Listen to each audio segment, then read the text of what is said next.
Welcome to our talk, Active Directory and Azure Core Security Principles. My name is Friedwart. And my name is Heinrich. And we just want to begin. In this talk, we focus, because the world is so complex, we focus on what we call core security principles for Azure and Active Directory. With respect to one forest, these core security principles, such as admin tiering and clean source principle, are quite well known, understood, although in most cases not consistently implemented. But we believe that there is no equivalent of what we call core security principles if it comes to multiple forest environments or hybrid Active Directory environments. With our talk, we want precisely to close this gap, and we want to deliver what we call core security principles for Azure and for Active Directory environments. Why should you care about your on-prem and Azure AD security? Because in practically every environment, Active Directory holds the crown jewels, hold the keys to your crown jewels.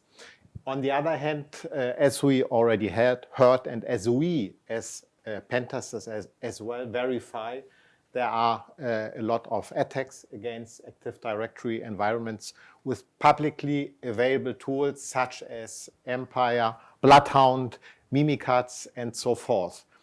And additionally, Active Directories cannot be seen as standalone entities. You already saw this, and we will focus on this talk as well, because they have a lot of, be it trust relationships or be it connections, for example, via ADFS in the cloud. Some word to the current threat landscape. The following slide is from Microsoft Ignite.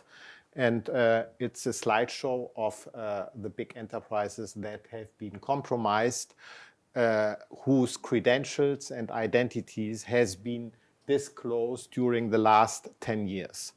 I think it's quite good to speak in terms of credentials theft as referring to today's crisis. The relevance of credential theft attacks is as well backed by the data breach investigation report that is published on a yearly basis from Verizon. And Verizon categorizes threat categories such as hacking and malware with relevant subcategories. And subcategories are, for example, SQL injection, malware, backdoor, and so forth. And the interesting thing of this slide is that the top #1 threat is the use of stolen credentials. And that is because this is what is possible in Active Directory. It's the lateral and the vertical movement via credential theft attacks. This, together with the facts that Active Directory attacks are generally easy to perform. Think of pass the hash in 48 hours. They are often not detected, or they are only detected after a long time, some months after the breach. And in general, it's quite difficult to recover from an Active Directory compromise, because building up a new Active Directory from scratch wouldn't be a solution for you, isn't it? So this leads to a paradigm shift in security realities in the way that assume breach is the new, in brackets, because it's already since 2014, it's the official mindset. Identities is where attackers and defenders focus on, so they are a kind of new perimeter. And the overall strategy is containment and not prevention, because prevention is simply not possible in large environments. So we would like to talk about core security controls for Active Directory, and I would like to begin with what we name common core security controls. And these are the three, in our opinion, most common core security controls for Active Directory with a focused first on a forest level. I would like begin with the famous administrative tier concept. According to Sean, I hope that you won't leave the room. There are some slides referring to this. So I will very fast go through this because later we will focus on other topics as well. Implement administrative tiers begin with the highest privilege tier that is called the tier 0. It's the concept according to Microsoft, and it implements 3 administrative tiers. The 4th tier is no administrative tier. On the left-hand side, you see exemplary systems and applications. On the right side, you see identities.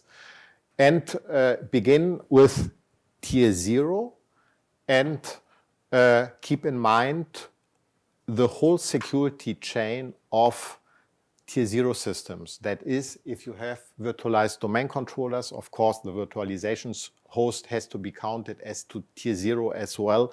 And the management personnel of this virtualization hosts has to be counted as tier 0 administrators as well. Continue with tier 1. I think a very important point is that Sean mentioned and that we observe in reality. Enterprises are focusing on tier 0. I wouldn't say that implementing the administrative tier concept in tier 1 is hopeless, because that's not the case, but it requires, especially in large organizations, tremendous work. So focus on tier 0, but don't stop with tier 0 and continue with tier 1. And probably it might be suitable, especially in large enterprises, to implement compartments in order to restrict, for example, SAP administrators from administering other servers and so forth. Tier 2, finally, the 3rd administrative tier contains all the clients, the laptops, the workstations, the desktops, the clients of the VIPs, and the whole administrative chain of accounts that is bound to this tier. The 3rd tier is the tier of the standard users that has no administrative rights in Active Directory. When implementing administrative tiers, follow these steps. The first is classify every single security system and or application in a way that it only belongs to one tier. That means if you have, for example, an account that requires domain admin privileges, this account belongs exclusively to tier 0. If you have a backup account that operates on tier 0 and makes at the same time backups from tier 1 servers, this account has to be split, and on tier 1, domain admin privilege can't be used. Implement log-on restrictions and control restrictions. Log-on restrictions work like this. Log-on is allowed on the same tier. Log-on from a lower tier to a higher tier is allowed as required by rule. For example, a domain user that logs on to a domain logs on from a tier 2 system to a tier 1 domain controller, but it's a network log-on. Of course, it should not be an RDP log-on. And the client needs this in order to download the group policies that are applied to the users and computers in this tier. So, as required by rule, log-on from down to top is allowed. What certainly is not allowed and what must be prohibited prohibited is the log-on from top to down. That is, domain admins should never log on non-tier 0 asset, and tier 1 administrators never should log on tier 2 asset. This can be implemented in a twofold way. The log-on restrictions could be implemented via a whitelisting approach, that is via authentication policies and authentication policy silos. But these requires, for example, the domain functional level of server 2012 R2 that is in many cases not feasible. But for tier 0 in general, it could be a good approach.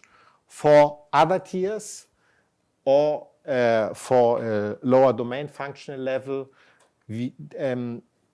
log-on restrictions could be implemented via deny GPOs that restrict the log-on for tier 0 identities on tier 1 and tier 2 asset, and for tier 1 asset identities on tier 2 asset.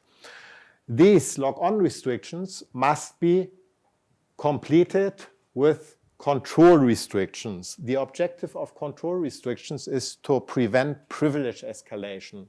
Control restrictions work in this way. Control within one tier is allowed, of course. Control from top to down is allowed as required by rule. Of course, a domain or enterprise admin may define a group policy that applies to a lot of systems within the domain.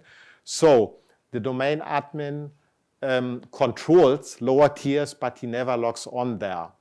What should be prevented, and in many cases must be configured, is possible due to misconfigurations in Active Directory, is a privilege escalation from a lower tier to a higher tier. Control restrictions could be implemented through classical hardening. On local clients, this could be via hardening of sensitive group membership, via hardening of system privileges, NTFS restrictions, registry rights, and so forth. In Active Directory, you have to take into account as well Active Directory DACLs. We already had heard in the talk before something about DACLs, and in last Rupert's talk you elaborated on this, how difficult it is to provide quite good hardening of DACLs and ACEs. So what is here mentioned are some important topics that need to be taken into account when speaking of the implementation of control restrictions. So a very short walk through the administrative tiers concept that should apply to every domain of every forest and to every forest of every security zone.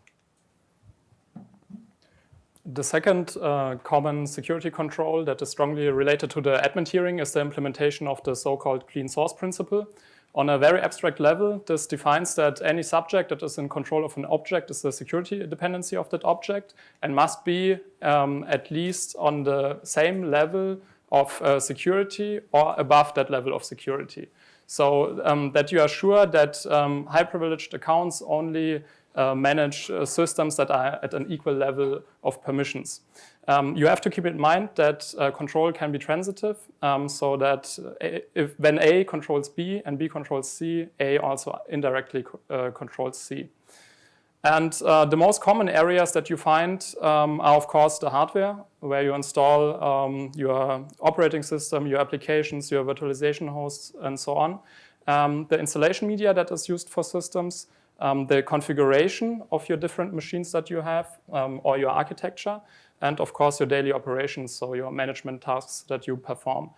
And in the next few slides, I want to touch on the topic of the clean source principle related to administration. As we have heard this morning from Sean, protecting your administrators is one of the most important tasks as a defender. And when you apply the clean source principle on administration, the first thing that you have to provide is a secure environment for your administrators from where they can work, and that is separated from the environment where they perform their daily user tasks like reading emails or browsing the internet. So Microsoft calls this privileged access workstations. You can also just call it secure administration hosts. And you basically have two possibilities to implement this. You could use dedicated hardware. Of course, when every administrator would need at least two separate devices, one for his admin tasks and one for his daily user tasks. And this is a continuation of the best practice that you split your accounts in standard users and admin users. Of course, this is not always possible that every single admin has one, two, or more machines. So the alternative would be to have a simultaneous use where you are running the host as your POR or your secure administration host. And on this device, you have a user VM that is then used for your user tasks. And of course, this is in the assumption that the virtualization platform is secure enough that when a compromise in the user VM happens, it is not possible that you break out. Of course, it's never a 100% security, but it is much harder for an attacker to break out of this VM. Alternatively, you could utilize virtual desktop infrastructure. So again, you have your physical host as your POR, and from there you can connect to your user VM where you have your Office applications running. The important thing here again is that you have a separation between your accounts so that you don't use, of course, the same account for logging onto the POR and logging on in the user VM. If you take this one step higher in Active Directory, you could also apply the clean source principle on an Active Directory level. This topic was also already touched on, that you provide a dedicated administrative forest which hosts all of the security principles that are responsible for managing your highly sensitive machines and accounts in your production environment. And of course, in this separate admin forest, you can have much stricter controls regarding the security of your admin accounts. And the first proposal from Microsoft is the famous ISAI forest or Red Forest, which moves all sensitive objects which are necessary for Tier 0 administration to a separate forest. Of course, you quickly will realize that this is not possible for all of your accounts. So, for example, the KERB-TGT account always stays in your production environment, and also most likely many of your service accounts will not be transferable to a different forest. And in addition, the balance between the security benefit and the operational effort in a one-to-one relationship, so where you have one production forest and one admin forest, is very unfavorable because you have duplicate infrastructure that you have to operate. And it becomes much better if you have a multi-forest environment where you can have a centralized admin forest from where you then administer your different production forests. There's one additional concept that Microsoft suggests. We have never seen this in real life, where you have a so-called priv forest. The basic idea behind this is the same. You move the administrative accounts from your Tier 1 and your Tier 0 to a separate forest and combine this with a PAM solution. But most companies are struggling with implementing Tier 1 and Tier 0, so giving them the idea that they need to have another forest where they have to manage these accounts, it's completely insane, you could say. So in our opinion, there are three main options that you can use to have secure Active Directory administration. the prerequisite is always that you have admin tiering implemented. And in the examples that I go through, we assume that it's a rather large enterprise and you already have some kind of split between a resource forest and an account forest. And we will now focus on the account forest, but the same could be applied to the resource forest. So option 1 would be to manage your tier 0 assets, so your domain controllers and everything that belongs to the management of domain controllers, to manage them exclusively via PAWS. Option 2 would be to have a local SAE forest, which of course also utilizes PAWS. Local in this case means that you have a one-to-one relationship between the production forest and the admin forest. And option 3 is that you have a global admin forest, which is then used for the management of multiple forests. Of course, you could combine this with a priv forest if you really need it, but we don't see any reason for this.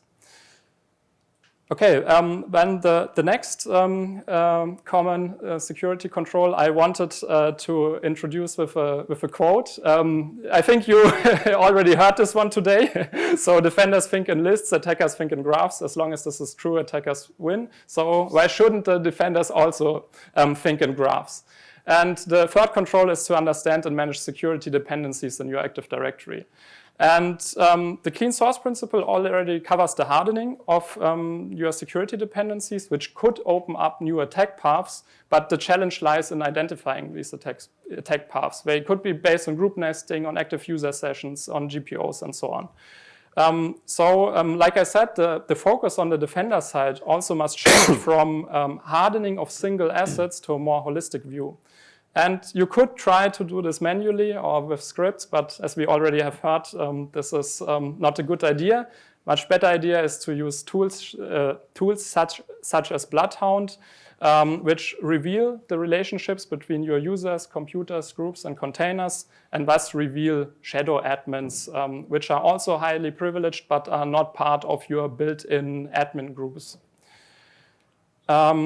Ideally, this is defined in a process which defines a regular procedure so that you get a better understanding of the impact of your configurations and so that you can track changes over time in your AD environment. So you can have a look at the results and see has our security posture improved over the last 6 months? Did it get worse? You get a much better overview.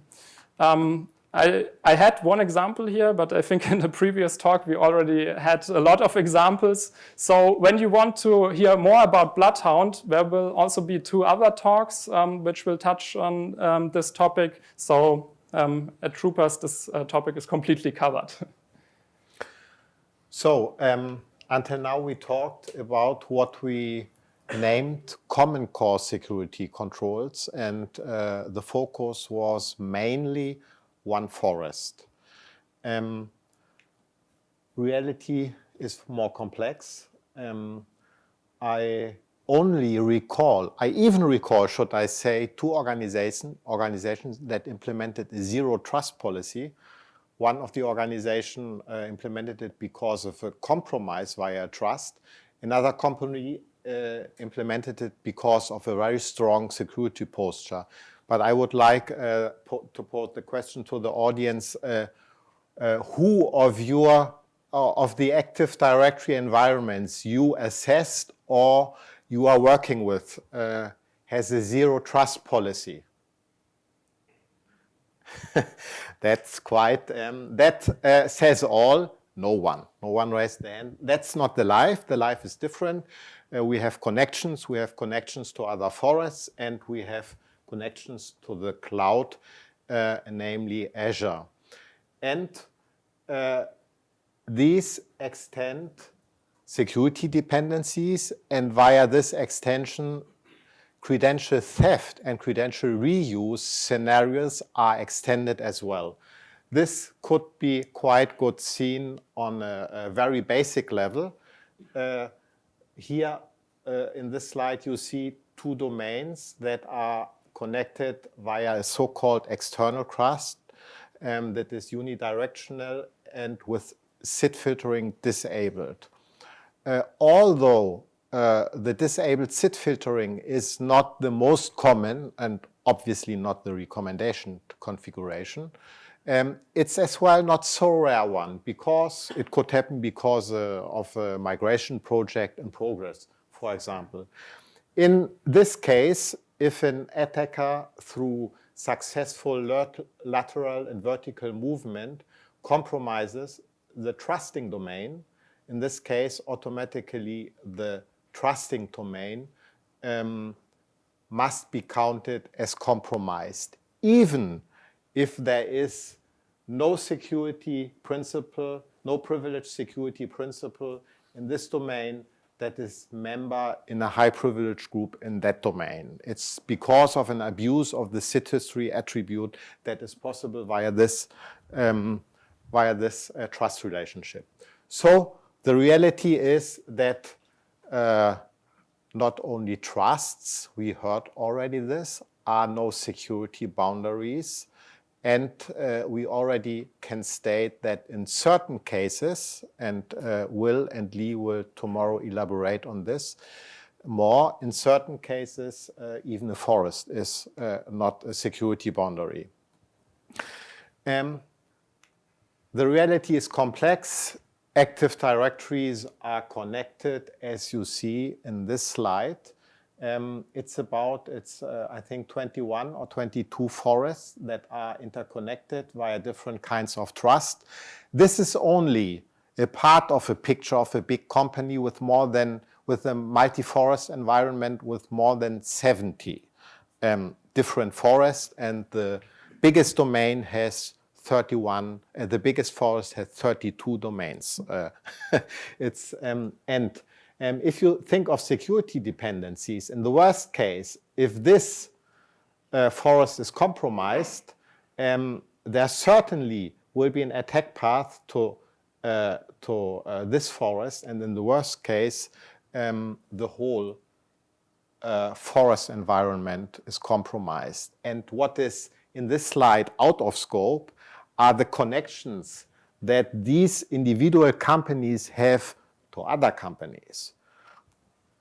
So it's not a joke, it's reality. The other big area where you have to have a look at is the scenario where you have a hybrid Azure Active Directory. So from the point of view of your Azure subscription, on the one side you have downstream control. So when you are controlling the subscription, you have also control over your infrastructure as a service VMs and also all other tenant services that are running in the subscription.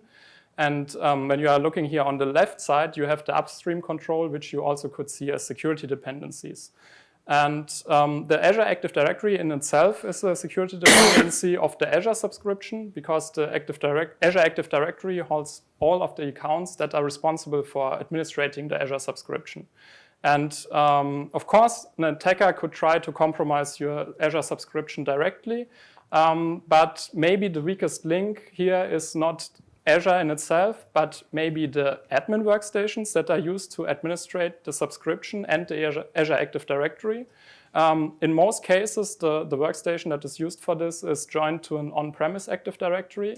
And if you have a compromise there, you most probably also have compromised admin workstations and where you have the link to your Azure environment. The other connection where you need to have a look at is the components that are necessary for synchronizing accounts from your on-premise Active Directory to your Azure Active Directory. You most probably have this in place if you are using, for example, Office 365. And if you want to route back your authentication requests to your on-premise Active Directory, you most probably utilize ADFS or the new pass-through authentication agent from Microsoft. And one example how federation can be attacked is the golden SAML attack. So ADFS utilizes the SAML protocol to exchange authentication and authorization data between your on-premise Active Directory and your Azure Active Directory, and it provides a way for a single sign-on for web applications. The whole thing is based on public key cryptography to sign and encrypt the SAML responses. And an attacker that can compromise the private key that is used for the token signing of the identity provider gains unauthorized access to any service in your federation with any privileges that he wants. So it's similar to a golden ticket, hence the name golden SAML, but it does not require the compromise of a domain controller, only the compromise of an ADFS server that uses this private key for token signing. CyberArk has published blog posts on this and also and a tool that implements this attack. The attack flow would be like this. So the ADFS servers are completely out of the equation. As soon as the attacker has the private key, he can generate his own SAML response and sign it completely valid. He sends it to the cloud service provider. He validates the signature, generates an access key and a session. This is sent back to the attacker machine. The attacker applies the session token and the access key, and then he just uses normal management tools to log in the user. There will also be a talk on this later on, how ADFS can be attacked. With that, we come to the new core security controls that we have defined for Active Directory in Azure, and we will go through every point that you see on the slide. So the first topic is the hardening of cross-forest security dependency paths. So the hardening of your connections based on Active Directory trust relationships and the hardening of your Azure AD connections. Let's begin with the AD trust relationships. First of all, you have to keep in mind that every trust relationship to another AD will impact the security of your own AD, regardless of the trust direction, because the trust direction influences whether you expose resources. So when you are the trusting domain, users from another domain can access your resources. But also if the trust direction is flipped, in a way, your users have the potential to expose their credentials in the foreign environment by logging on to the resources that exist there. And so if on the other end, the machines are not securely administrated or have some kind of vulnerability, there's a very high likelihood that the user account credentials of your users will be compromised on the other end. Why forest trusts are not a security boundary will also be covered in a separate talk here at Troopers. So when you are hardening your AD trust relationships, the prerequisite again is that you have implemented administrative tiers. It guarantees a comparable level of security on both ends of the trust. And if necessary, you can see it then as an extension of a tier of your own Active Directory to a tier of another Active Directory. But it stays on the same level of privileges, you could say. So when you know that you have to establish a trust, there are at least 4 questions that you should pose and ideally answer correctly. The first question would be, which direction of the trust is technically required for the trust? So what will the use case of this trust be? Unidirectional trusts should, of course, be preferred, because with this you have one side of the access path, and with this one side of the attack path completely taken out of the equation.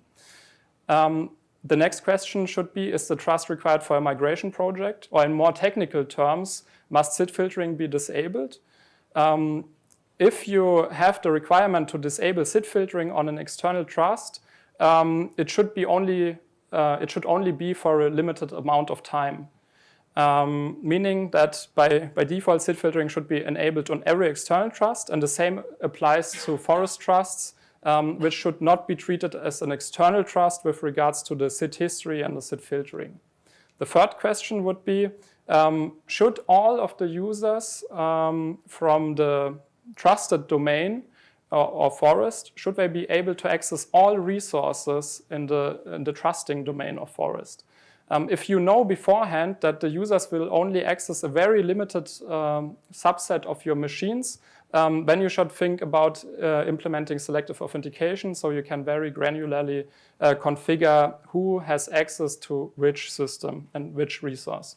And the last question will the trust be used for administrative purposes? So will you have personnel with highly sensitive privileges in both domains or in both forests? If this is the case, then they should definitely use 2 separate accounts for this.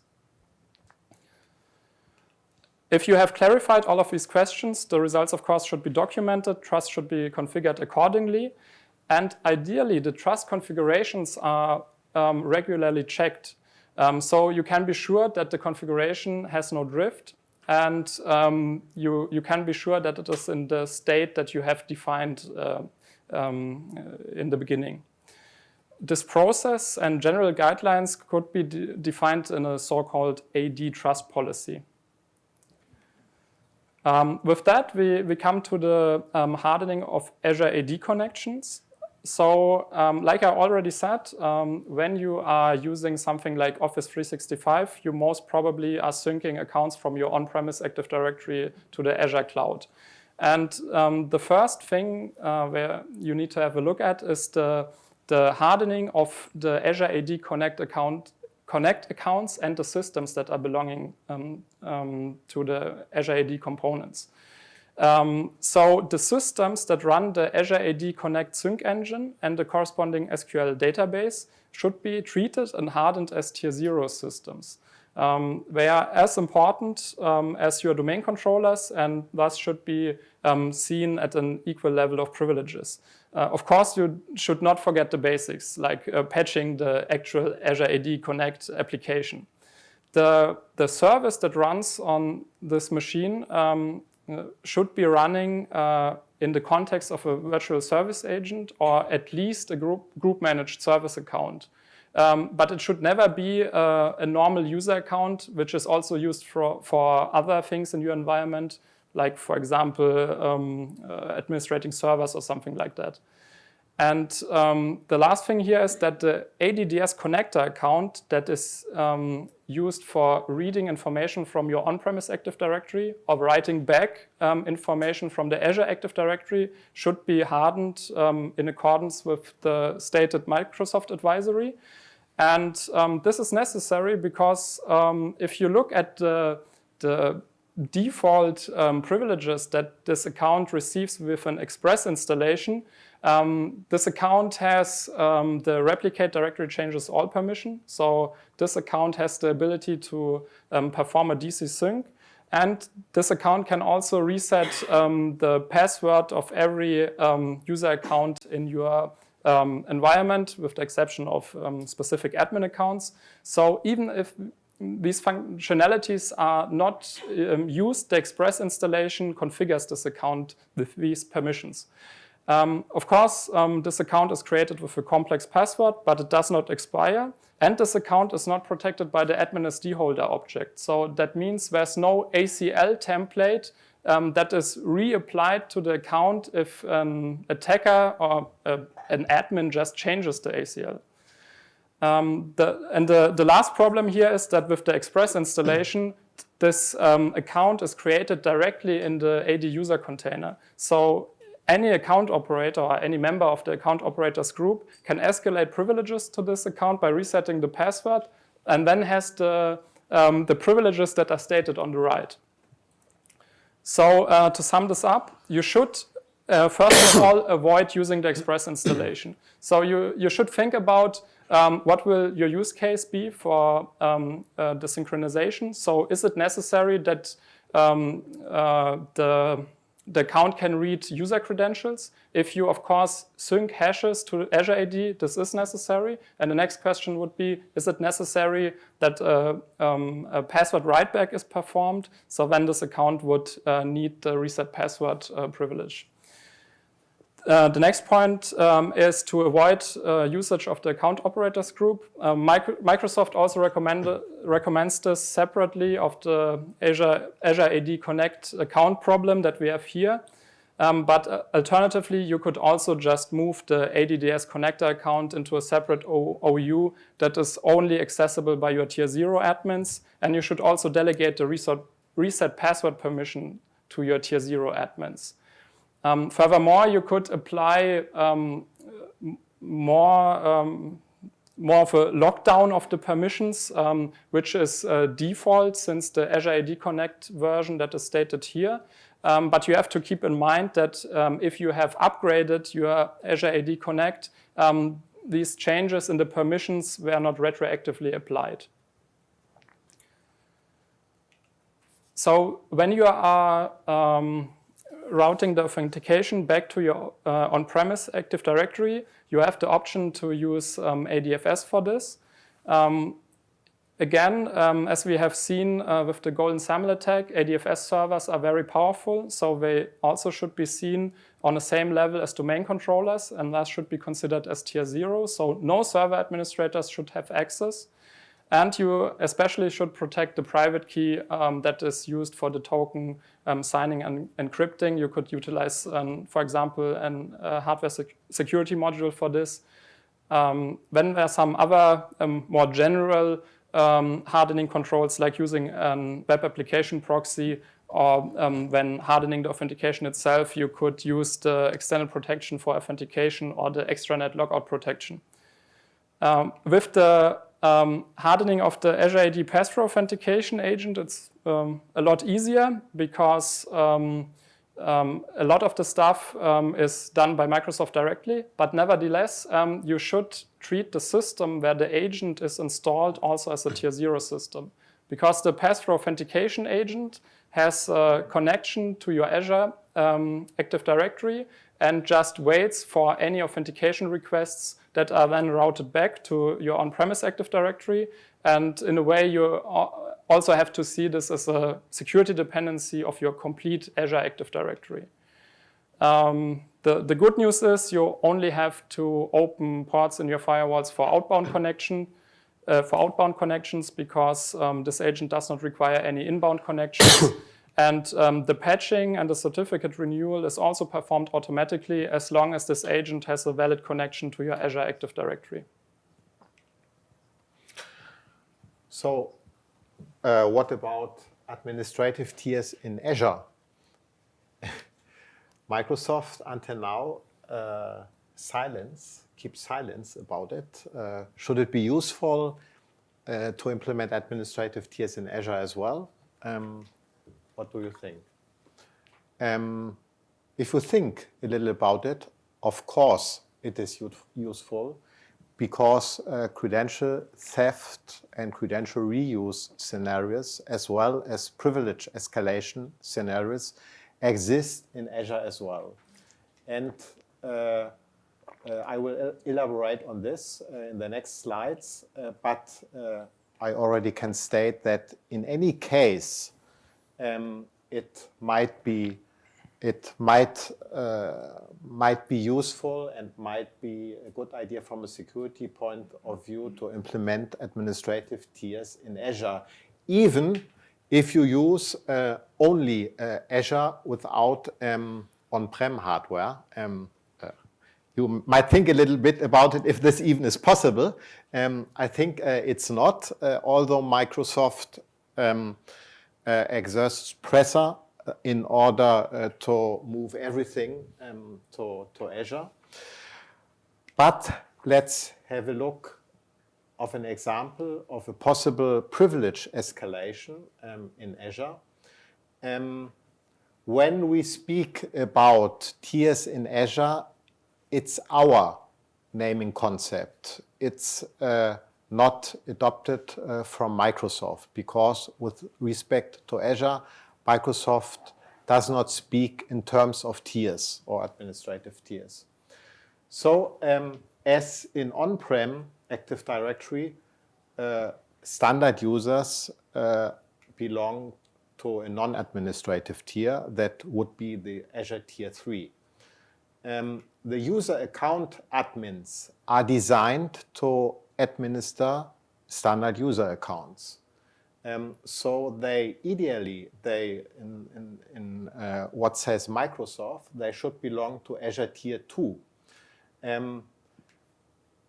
Enterprise applications are controlled by enterprise application owners, and of course enterprise application owners and enterprise applications will belong to Azure Tier 1.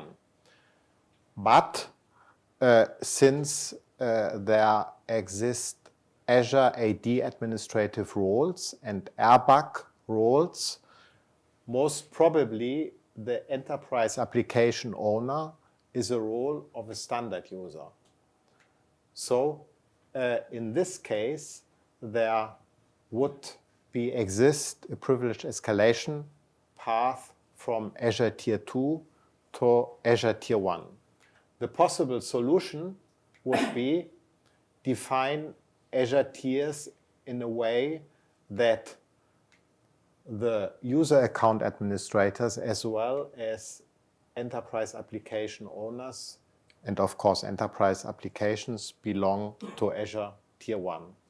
What I said referred to help desk and password administrators as well, and to some other predefined roles in Azure as well.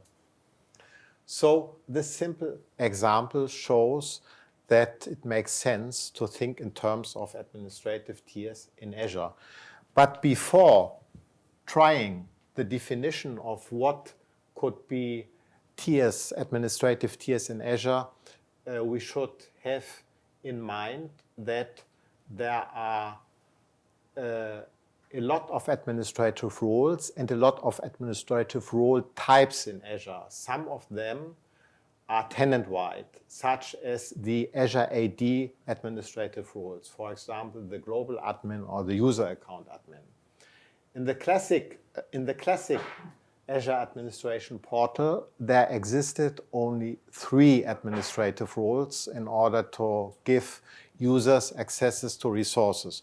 Although this model is not deprecated by Microsoft, neither Microsoft nor we recommend that you use this administrative roles. Instead, use Azure AD roles and use Azure airbag roles that provide the possibility of more than 70 predefined built-in groups, and of course, you have the ability to create hundreds of customized rules, airbag rules in Azure.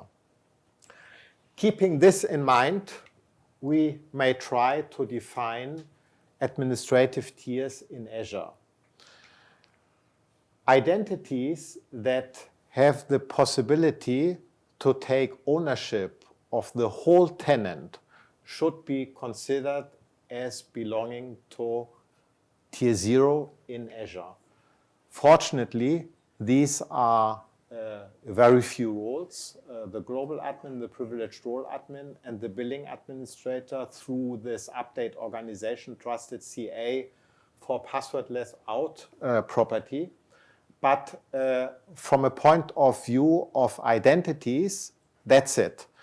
An interesting question would be, what is the hardware that is part of Azure Tier 0?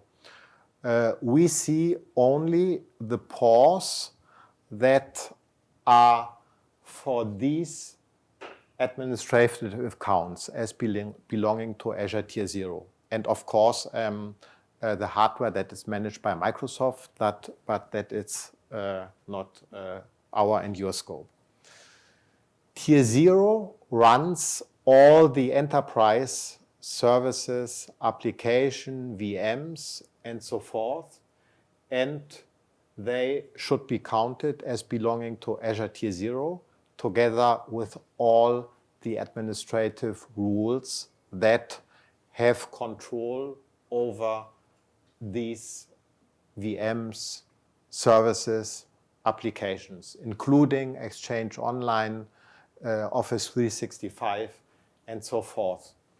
As we already talked about, the user account administrator role poses some difficulty because from a Microsoft's perspective, it was designed to administer standard users, but in our opinion, it is better placed in Azure Tier 1.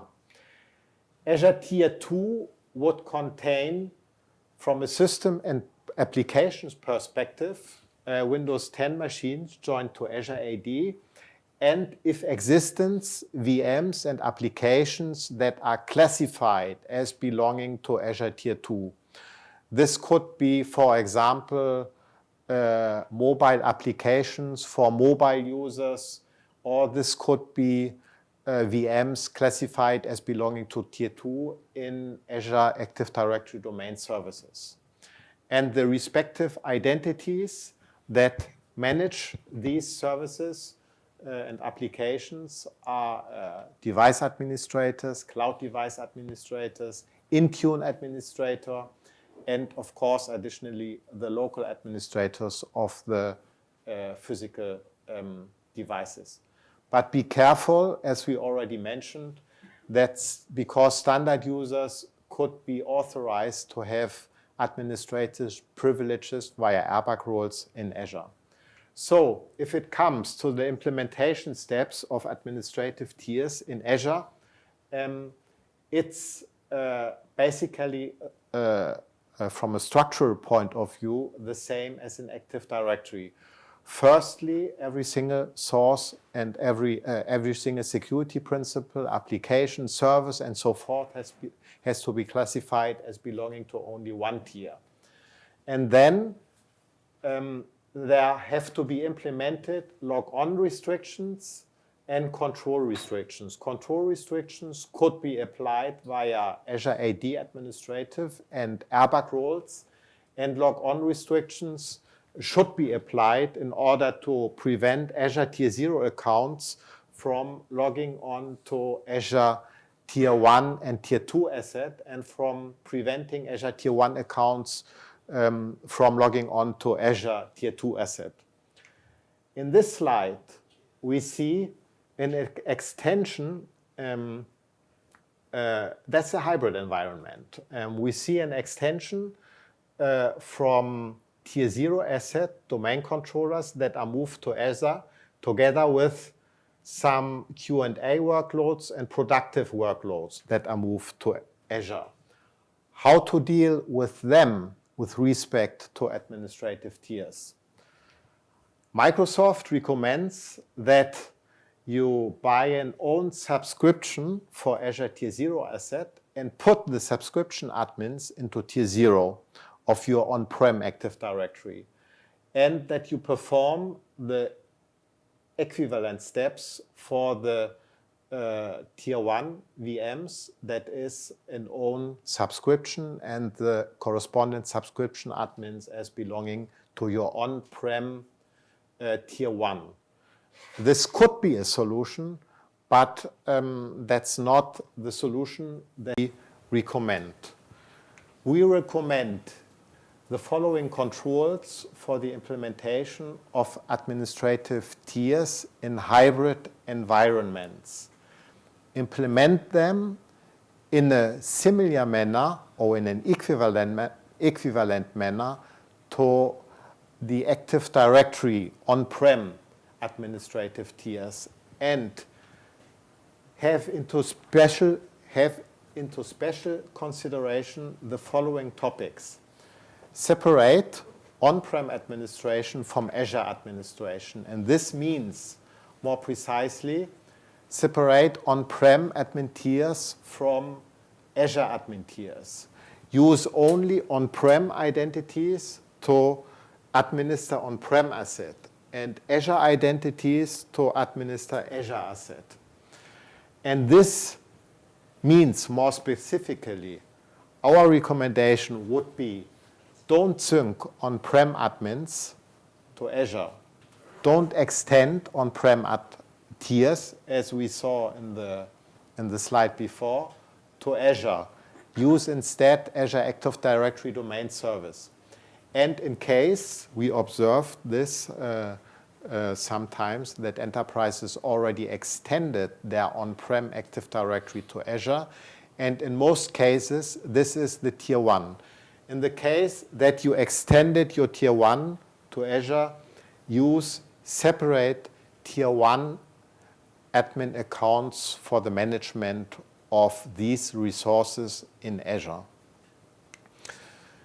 You could additionally apply Azure AD PIM if you spend a lot of money and bought an E5 license from Microsoft, and this can support least privilege principle and admin tiering by providing all the things you already know.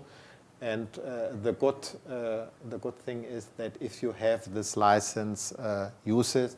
It's for free.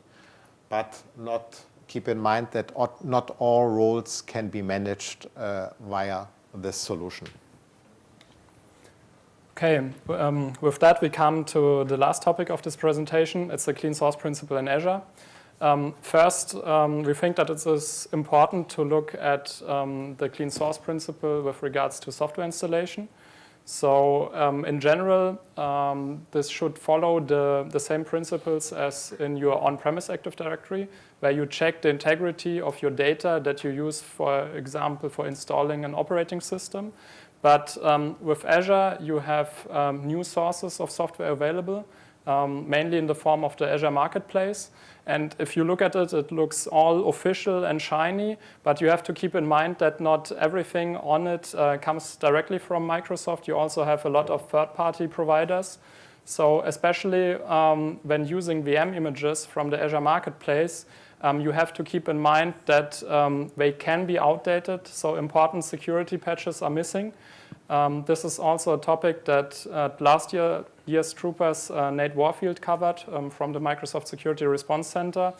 He compared cloud marketplaces with supply chains, and he analyzed the up-to-dateness of infrastructure as a service VM images, and he has shown that on average in Azure the age of the VM images is 123 days. So if in the meantime there was a severe vulnerability and you have used this image and your machines were not patched in the meantime, you will also have this vulnerability.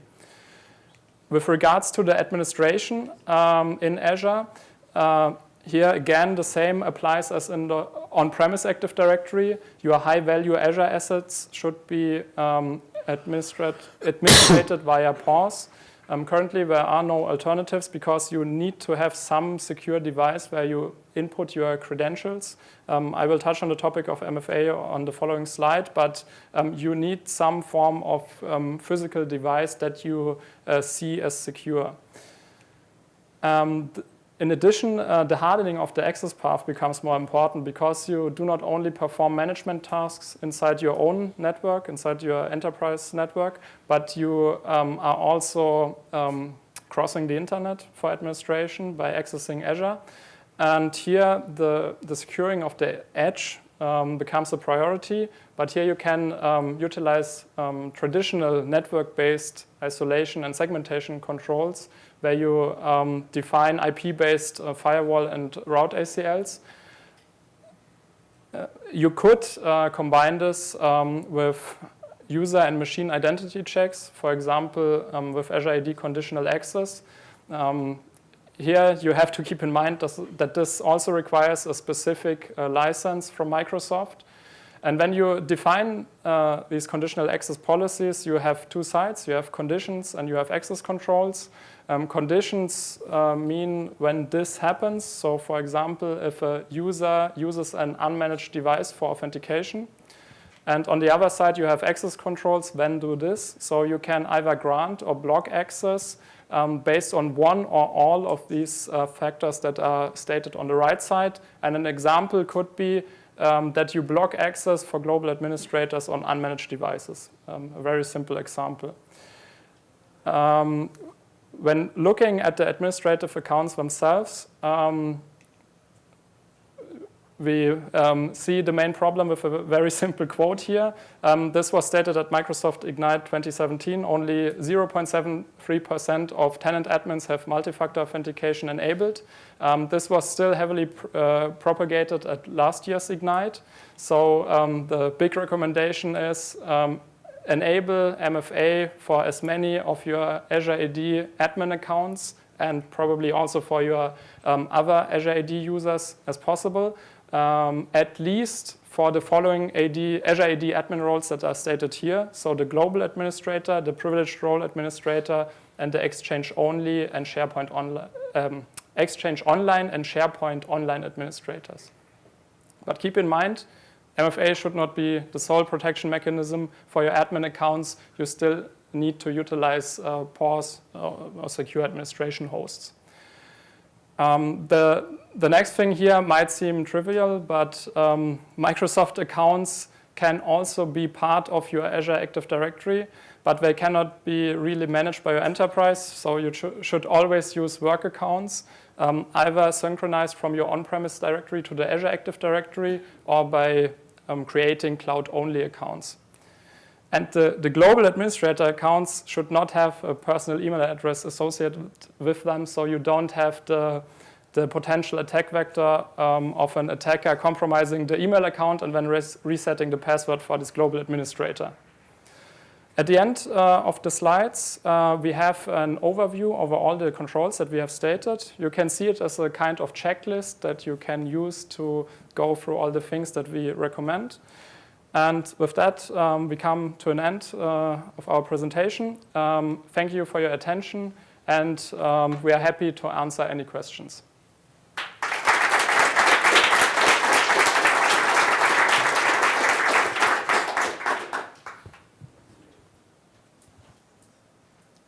Questions?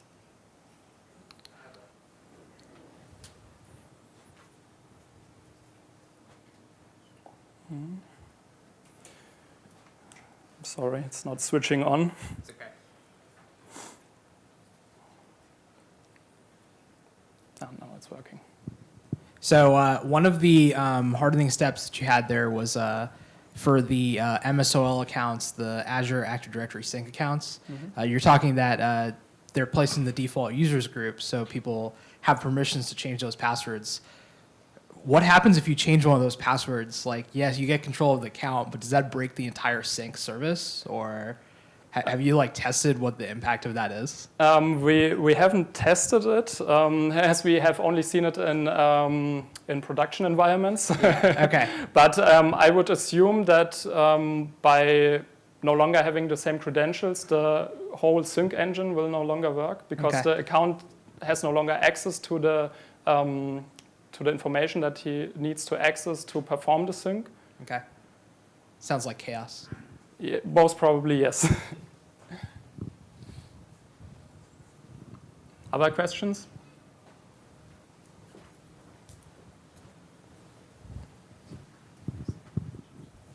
Yeah, I assume maybe you have already answered this, but I just wanted to bring this point up because at our enterprise we have been talking about hybrid join. So you have workstations that are joined to on-prem ID and also to Azure ID, which has the benefit, for example, that you can use what you mentioned with conditional access. Only an administrator on a managed device can do things, and for this I have to identify the device. Yeah. So maybe you have a word for this too.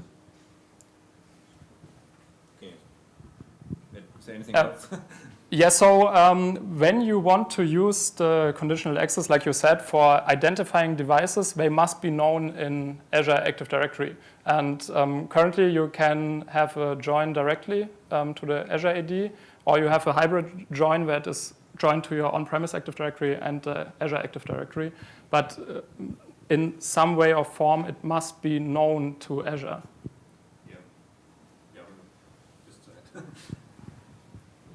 Yeah, I guess in that case, if you have a person that is an administrator for your on-prem AD and who is an administrator for your Azure AD, I think your recommendation would be he would actually get two separate PAW devices on top of maybe his actual work device. So that would be a clear separation, as you mentioned. I would make it dependent on which assets he actually administrates from this machine. So it should not be the case that you have on the same machine the credentials of a tier 0 account, for example, and the credentials of a tier 1 account.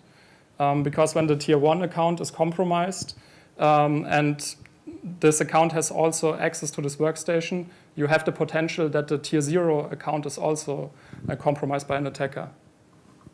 So it depends on what the admin workstation is used for.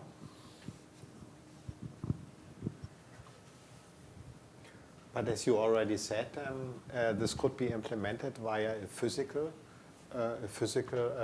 host that hosts on Hyper-V basis tier 1 VMs, for example. Okay, if there are no further questions, thank you, and we will see you later.